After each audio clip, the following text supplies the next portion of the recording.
Assalamualaikum warahmatullahi wabarakatuh. Alhamdulillahirabbil alamin. Hadaina nasta'in ala umuri dunya waddin. Wassalatu wassalamu ala asrofil anbiya'i wal mursalin wa ala alihi washabihi ajmain. Amma ba'du. Puji syukur kita panjatkan kepada Allah Subhanahu wa taala yang telah memberikan beribu-ribu nikmat. Tak lupa salawat dan salam tercurahkan kepada Nabi Muhammad SAW. Semoga kita semua selalu mendapatkan syafaatnya dan mendapatkan petunjuknya hingga hari kiamat nanti. Amin. Sebelumnya, perkenalkan, nama saya Azira Syahrani dari kelas 4A. Di kesempatan kali ini, saya akan menceritakan tentang salah satu ilmuwan muslim paling terkenal di dunia, yaitu Al-Khwarizmi. Al-Khwarizmi dikenal sebagai penemu aljabar dan penemu angka nol. Al-Khwarizmi dikenal sebagai ahli di bidang matematika, astronomi, dan geografi. Sumbangsinya dalam bidang ilmu pengetahuan sudah tidak diragukan lagi. Tidak hanya di timur, bahkan orang barat juga menghormati Al-Khwarizmi. Al-Khwarizmi dengan nama lengkapnya yaitu Abu Abdullah Muhammad Ibnu Musa Al-Khwarizmi. Ia lahir pada tahun 780 Masehi di kota kecil bernama Khwariz. Sekarang kota tersebut dikenal sebagai kota Khiva dari Uzbekistan. Namun para sejarawan barat dan Eropa lebih mengenal Al-Khwarizmi dengan nama algoritmus atau algoritma. Ketika dia masih muda, orang tua Khwarizmi membawanya ke daerah selatan Baghdad. Di Baghdad itulah Al-Khwarizmi mulai semangat untuk belajar. Pada masa kekhalifahan Harun ar-Rasyid pada tahun 786 sampai 809 Masehi, Al-Khwariz diangkat sebagai anggota Bait Al-Hakim. Ia juga dikenal sebagai rumah kebijaksanaan atau House of Wisdom di Baghdad. Pada saat ia remaja, Bait Al-Hakim merupakan sebuah lembaga penerjemah, pusat penelitian ilmiah, dan perpustakaan besar yang didirikan oleh Khalifah Harun ar-Rasyid. Jadi Bait Al-Hakim ini merupakan tempat para ilmuwan berkumpul.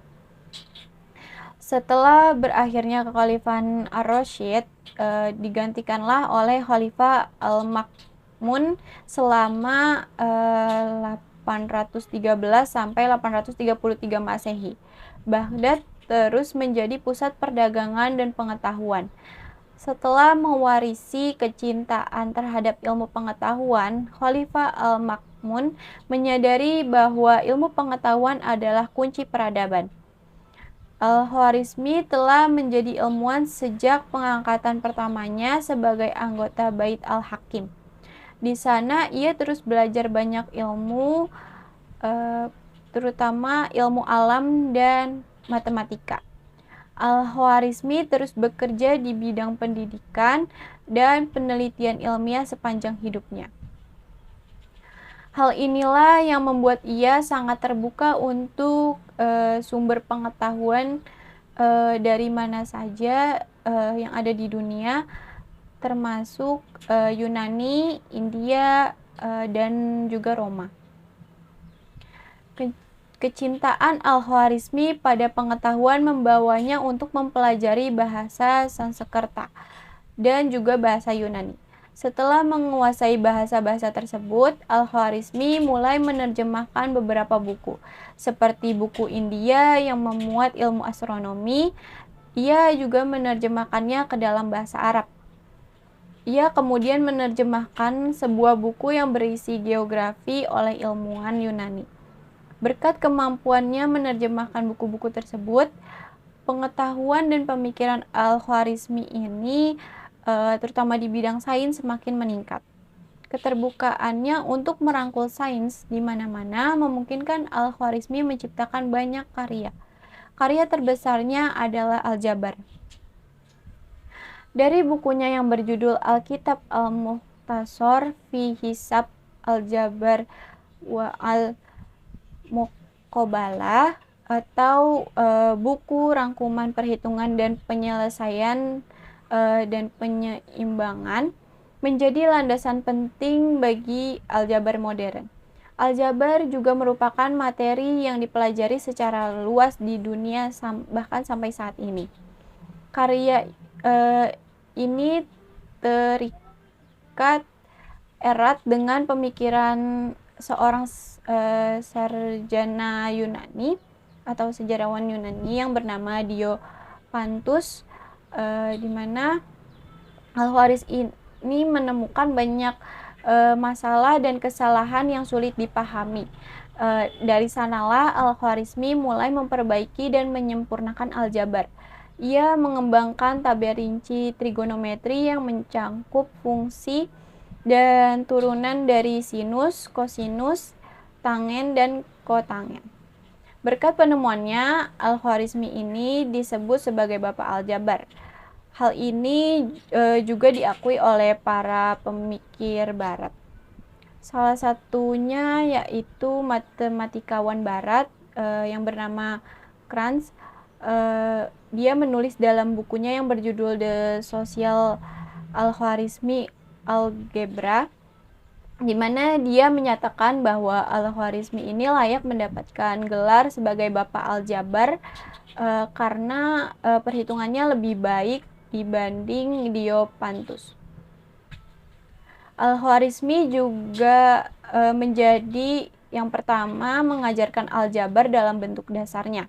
Tidak hanya itu, ia juga dikenal sebagai pencipta rumus geometri dan penyusun daftar logaritma dan aritmatika desimal. Al-Khawarizmi juga mempopulerkan penggunaan angka nol. Ia adalah orang pertama yang menggambarkan penggunaan angka, termasuk angka nol. Karyanya di bidang aritmatika tertuang dalam bukunya yang berjudul Al-Jam wa Tafriq bi Hisab Al-Hind, yang artinya atau judulnya Kitab Penjumlahan dan Pengurangan menurut Perhitungan Hindu. Di dalamnya Al-Khawarizmi menjelaskan tentang penjumlahan dan pengurangan berdasarkan perhitungan Hindu. Al-Khawarizmi memperkenalkan penggunaan angka Hindu dari 1 hingga 9 serta angka 0. Ia juga membahas sejarah angka. Berkat buku Al-Khawarizmi ini, orang-orang Eropa belajar menggunakan angka 0 untuk mempermudah dalam menghitung kelipatan 10, 100, 1000, dan seterusnya.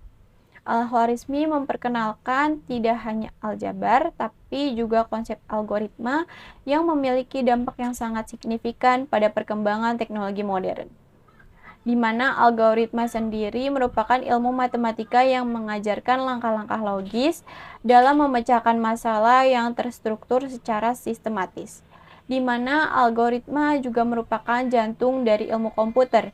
Dari semua karyanya di bidang matematika yang berdampak besar pada peradaban manusia, Al-Khawarizmi ini juga disebut sebagai Bapak Matematika. Kecerdasan Al-Khawarizmi ini membuat banyak ilmuwan barat, salah satunya Kopernikus, terpengaruh terhadap teori yang dikemukakan oleh Al-Khawarizmi ini. Di penghujung usianya, yaitu di tahun 850 Masehi, ia berhasil mewariskan ilmu yang bermanfaat bagi dunia, terutama bagi bidang matematika dan astronomi. Sehingga ilmunya ini masih digunakan bahkan sampai saat ini. Sekian yang dapat saya sampaikan, kurang lebihnya mohon maaf. Wassalamualaikum warahmatullahi wabarakatuh.